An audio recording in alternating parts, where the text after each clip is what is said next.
Friends, ఒక మాట చెప్తాను. అప్పుడు కొంటే బాగుండేది అని ఎప్పుడైనా అనుకున్నారా? ఇది చాలామంది జీవితంలో ఒక్కసారైనా అనుకుంటారు. ఎందుకంటే ఆ టైంలో మీ ముందుకు అవకాశం వచ్చినాయి, కానీ మీరు పట్టించుకోలేదు. అరే, మనం కొనుక్కుంటే మంచిగా ఉండే కదా అనిపిస్తుంది. అది బంగారం కావచ్చు, కానీ ఇప్పుడు కూడా అలాంటివి చాలా ఉన్నాయి కదా మనకు. అయితే నేను ఇప్పుడు మీకు మంచి మాట చెప్తా. ఎందుకంటే అప్పుడు కొంటే బాగుండేది అని చెప్పి చాలామంది బాధపడుతున్నారు.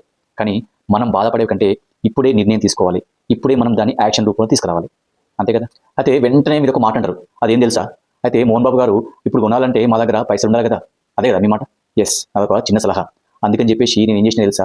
మీ బడ్జెట్కు చాలా దగ్గరగా, అదే రకంగా బడ్జెట్ ఫ్రెండ్లీగా అందరికీ అందుబాటు ఉండేలాగా ఒక ది బెస్ట్ ప్రోడక్ట్ తీసుకొచ్చాను. అదేంటో తెలుసా? రెడ్ గోల్డ్, ఎర్రచందనం. ఎర్రచందనం అంటే ఏంటి? దాని లీగాలిటీస్ ఏంది?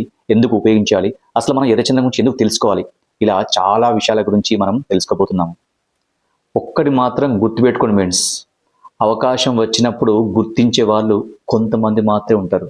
కానీ అవకాశం పోయాక గుర్తు చేసుకునే వాళ్ళు చాలామంది ఉంటారు.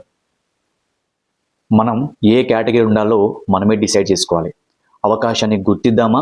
అవకాశాన్ని గుర్తు చేసుకుంటూ ఉందామా? ఎర్రచందనం గురించి పూర్తి వివరాలు తెలుసుకోవాలంటే నా నెక్స్ట్ వీడియోస్ అస్సలు మిస్ అవ్వద్దు. నేను మీ 10x మోహన్ బాబును. జిందగీ టైము మళ్ళా రాదు. జరా సూచించు. ఉంటా మళ్ళా.